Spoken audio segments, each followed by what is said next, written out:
The philosopher who laughed himself to death. It's hard to imagine dying from laughter, but that's exactly what happened to the Greek philosopher Chrysippus of Soli around 206 BC. According to ancient accounts, Chrysippus saw a donkey eating his figs. Finding it hilarious, he told a servant to give the donkey some wine to wash them down, and then started laughing uncontrollably. He reportedly laughed so hard that he collapsed and died on the spot.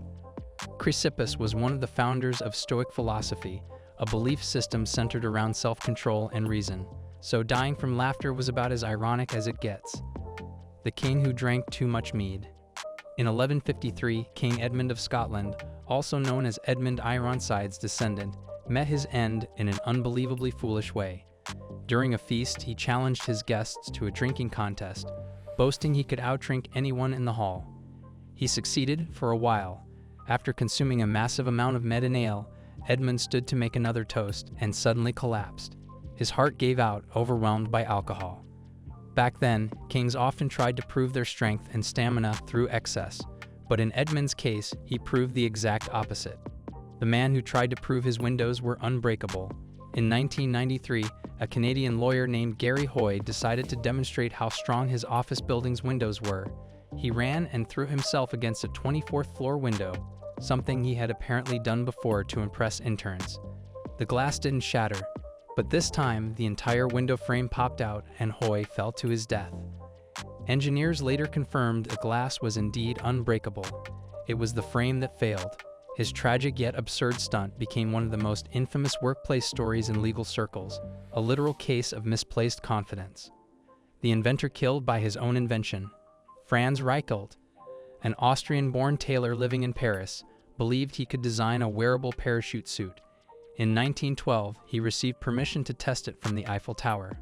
Authorities thought he would test it using a dummy, but at the last moment, Reichelt insisted on jumping himself. Wearing his prototype, which looked more like a baggy overcoat than a parachute, he leaped from the first platform. The chute failed to deploy, and he fell 57 meters to his death in front of a crowd and cameras. Footage still exists today of the event, a haunting reminder of ambition meeting poor design. The emperor who choked on a grape. The Roman Emperor Claudius's son, Britannicus, is often said to have died by poisoning, but there's another lesser-known royal death by grape. Emperor Valerian's general, Fabius, who choked while eating a single grape during a lavish banquet. In a time when emperors dined reclining on couches, choking hazards were common. Without modern medicine or the Heimlich maneuver, even a grape could prove fatal. The irony of dying surrounded by luxury, killed by something so small, made this one of Rome's most ridiculous royal deaths. The astronomer who refused to go to the bathroom. Tycho Brahe, the famous Danish astronomer, died in 1601, not from illness or injury, but from manners. During a royal banquet in Prague, he reportedly refused to excuse himself to use the bathroom, fearing it would be impolite. After holding it for hours, his bladder ruptured, leading to a painful infection and death days later. Ironically, this was the man who revolutionized our understanding of planetary motion, but couldn't take a break to save his life. His death became a bizarre warning about the dangers of excessive politeness. The politician who died giving a long speech. In 1850, U.S. President Zachary Taylor attended a 4th of July celebration in Washington, D.C. on a hot summer day. He consumed large amounts of cherries and iced milk. Within hours, he fell violently ill and died a few days later from what doctors believe was gastroenteritis. But he's not the only one. The U.S. Senator John Sedgwick once mocked enemy snipers during the Civil War, saying, "They couldn't hit an elephant at this distance." Seconds later, he was shot and killed. Both men's deaths became cautionary tales, one about poor timing, the other about tempting fate. The man who died from beard envy. In the 16th century, a man named Hans Steininger from Austria was famous for having the world's longest beard, over 4 feet long. Normally, he kept it rolled and tucked in a pouch, but one day he forgot. When a fire broke out in his town, Hans rushed to help. In his panic, he tripped over his own beard and broke his neck. His beard was later preserved in a local museum as both a relic and a warning. Sometimes pride really does come before the fall. The musician who died by Beethoven. In 1673, French composer and conductor Jean-Baptiste Lully was leading a performance to celebrate King Louis XIV's recovery from illness. Conductors at the time used a long staff to keep rhythm, striking it on the floor. During the performance, Lilly accidentally struck his own foot. The wound became infected, and doctors advised amputation, but he refused, claiming it would end his dancing career. The infection spread, and he died weeks later. Ironically, he had been conducting a hymn called Te Deum, which means "We praise thee, O God." The writer who was killed by a turtle. In ancient Greece, the playwright Aeschylus met his bizarre end in 455 BC. According to legend, an eagle mistook his bald head for a rock and dropped a tortoise on it, hoping to crack its shell. The turtle didn't survive, and neither did Aeschylus. What makes this story stranger is that he was supposedly warned by an oracle that he would die from something falling on his head. To avoid danger, he stayed outdoors, exactly where the turtle found him. Fate clearly had a sense of humor. The man who exploded a toilet with a cigarette.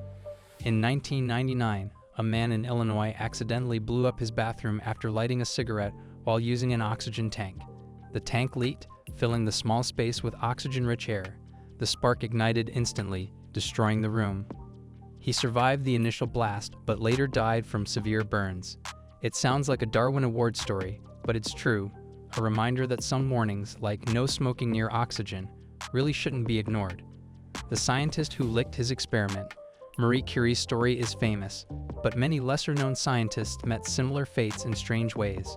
One was Alexander Bogdanov, a Russian researcher in the early 1900s who experimented with blood transfusions on himself.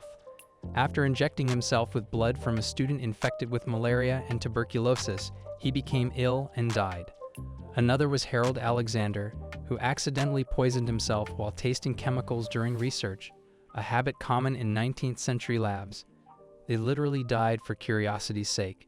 The inventor who wanted to test his cannonball suit. In the 1500s, a French inventor created a suit of armor he claimed could withstand cannon fire. Naturally, he wanted to prove it. Unfortunately, the test didn't go as planned. When the cannon fired, the suit, and the man inside it, didn't survive the demonstration. It's one of history's earliest examples of overconfidence meeting physics. The billionaire who died by remote control. In 2013, a wealthy South African businessman named Jaco Venter was showing off his car's remote start feature to friends. To demonstrate safety, he stood in front of the car as it was remotely started, but he hadn't put it in park. The car lurched forward, pinning him to a wall and killing him instantly. Technology may advance, but common sense doesn't always keep up. The man who died celebrating his own survival. In 1985, an Austrian skydiver named Franz Jaeger survived a parachute malfunction that forced him into a rough emergency landing. Miraculously unhurt, he stood up and raised his arms in victory, only to be struck and killed by the rescue helicopter's rotor blade seconds later. It's a darkly comic twist, surviving the impossible, only to die in celebration.